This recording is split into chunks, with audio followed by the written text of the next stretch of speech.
میں کتنے سالوں سے جماعت عمریہ کے علماء کو بلا رہا ہوں کہ آ جاؤ تم ابو بکر عمر کا اسلام ثابت کرو، میں اپنا نام،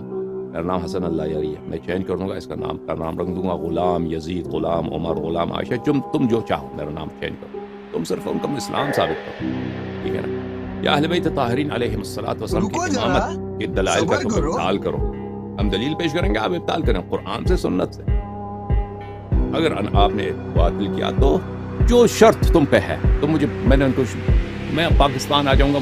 مجھے وہاں پہ طالبان کے حوالے کر دو، مجھے پھانسی دے دو، ٹھیک ہے نا، مجھے قتل کر دو بری طرح سے، تم مرد بنو، ٹھیک ہے نا عزیزوں۔ اس کے باوجود یہ نہیں آتے، پیسے کا اعلان کیا کئی دفعہ ہم نے کہ ہم آپ کو $10,000 دیں گے مناظرہ کرو، $50,000 دیں گے، $1,00,000 دیں گے، پیسہ ہی پیسہ ہوگا۔ Wake up to reality. اللہ تنصروہ، اگر تم نبی صلی اللہ علیہ وسلم کی مدد نہیں کرو گے، فقد نصرہ اللہ،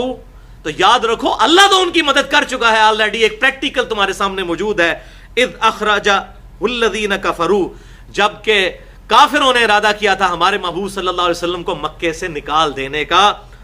ثانی اثنین اذ ہما فی الغار، جبکہ ان دونوں میں سے دوسرے نبی صلی اللہ علیہ وسلم تھے جب وہ دونوں غار ثور میں تھے۔ کافروں نے ان کو نکالنے کا ارادہ کیا تو وہ دو تھے اور غار ثور میں تھے، اور وہ دو کون تھے کہ ان میں سے دوسرا عظیم تھا آپ صلی اللہ علیہ وسلم کی مبارک ذات۔ اذ یقول لصاحبہ، جبکہ ہمارے محبوب صلی اللہ علیہ وسلم اپنے اس ساتھی سے کہتے تھے، لا تحزن ان اللہ معنا، مت ڈر اللہ ہمارے ساتھ ہے۔ یہ ساتھی کون تھا؟ سیدنا و مولانا ابو بکر الصدیق رضی اللہ تعالی عنہ۔ اور یہ میں آپ کو حیران کن بات بتاؤں، اہل سنت اور اہل تشیع کے درمیان یہ کامن ہے حدیث کہ یہ غار کا ساتھی ابو بکر صدیق رضی اللہ تعالی عنہ، اس پہ کوئی دوسری رائے نہیں، امت کا اجماع ہے۔ اہل سنت کی دونوں بڑی کتابیں صحیح بخاری اور مسلم کی متفق علیہ حدیث ہے اسی آیت کے کانٹیکسٹ میں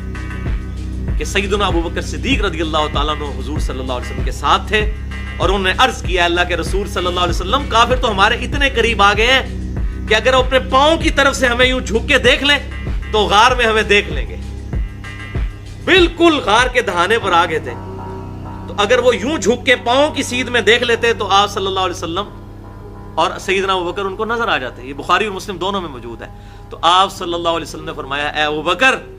ان دونوں کے بارے میں تیرا کیا خیال ہے کہ جن کے ساتھ تیسرا اللہ ہے؟ اللہ اکبر کبیرہ والحمدللہ کثیرہ وسبحان اللہ بکرۃ واسیلہ۔ اور یہ اتنا مبارک جملہ آپ صلی اللہ علیہ وسلم کا کہ اللہ تعالیٰ نے قرآن میں نقل کر دیا ہے۔ یہ تو اے مسلمانوں، اگر تم نبی کی مدد نہیں کرو گے تو یاد رکھو کہ اللہ نے تو اس وقت اس نبی کی مدد کی تھی جب کافروں نے اس کو نکالنے کا ارادہ کیا، جب وہ دونوں میں سے دوسرے آپ صلی اللہ علیہ وسلم تھے، جب وہ اپنے ساتھی سے غار میں کہتے تھے کہ مت ڈر اللہ ہمارے ساتھ ہے۔ فانزل اللہ سکینتہ علیہ، تو اللہ تعالیٰ نے ان پر سکون نازل کر دیا، سکینہ نازل کیا۔ سکون کہتے ہیں جب سارے حالات ٹھیک ہوں اس وقت سکون ہو، وہ تو ہوتا ہی ہے۔ سکینت اس سکون کو کہتے ہیں کہ مشکل حالات میں اللہ تعالیٰ دل کو سکون دیتے ہیں۔ کوئی بڑا مشکل وقت تھا، 100 اونٹ انعام رکھا ہوا تھا، جو پکڑ کے لائے گا زندہ یا مردہ، اور آپ صلی اللہ علیہ وسلم نے حضرت سیدنا ابو بکر صدیق رضی اللہ تعالیٰ عنہ، الحمدللہ میں نے اس غار ثور کی زیارت بھی کی ہے، بڑا مشکل سفر ہے، مکہ شریف سے چند کلومیٹر کے فاصلے پہ ہے، لیکن تقریباً 3-3.5 گھنٹے پیدل اس پہاڑی پہ چڑھنا پڑتا ہے، اور وہ پتھریلے چھوٹے چھوٹے پتھر ہیں۔ میں حیران ہوں کہ سیدنا ابو بکر صدیق رضی اللہ تعالیٰ عنہ کس طرح آپ صلی اللہ علیہ وسلم کو اپنے کندھے پر سوار کر کے اوپر لے گئے، تو اکیلا بندہ جوان آدمی میرے جیسا وہ بھی چڑھنا مشکل تھا۔ تو یہ سیدنا ابو بکر صدیق کی محبت تھی جس نے زور لگایا، ان کی طاقت نہیں، ان کی محبت کی طاقت جو پیچھے زور لگاتی تھی، الحمدللہ۔ تو یہ میں نے بتایا کہ یہ اہل سنت اور اہل تشیع کے درمیان کامن ہے کہ سیدنا ابو بکر صدیق رضی اللہ تعالیٰ عنہ آپ صلی اللہ علیہ وسلم کے یار غار ہیں، اور اب سیدنا ابو بکر صدیق رضی اللہ تعالیٰ عنہ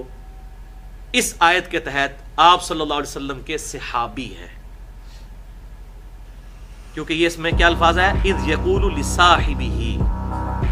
کہ جب وہ اپنے صحابی سے کہتے تھے، ساتھی سے۔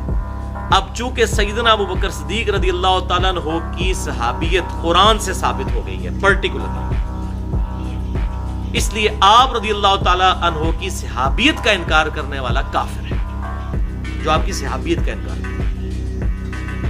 گالی گلوچ کرنا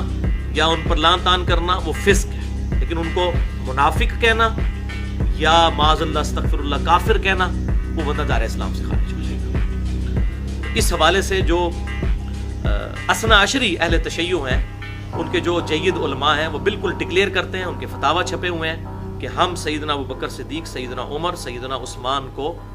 اگرچہ سیدنا علی سے کم فضیلت دیتے ہیں لیکن ان کو صحابی مانتے ہیں، اور یہ بھی مانتے ہیں کہ سیدنا علی رضی اللہ تعالیٰ نے ان کی بیعت کی ہے۔ بہرحال غالی قسم کے لوگ تو ہر جگہ موجود ہوتے ہیں، وہ اہل سنت کے ہاں بھی ہیں، ان کے ہاں ذرا زیادہ پائے جاتے ہیں، اور جاہل قسم کے ذاکرین جو ہیں وہ بکواسات کرتے ہیں، حالانکہ ایسا نہیں ہے۔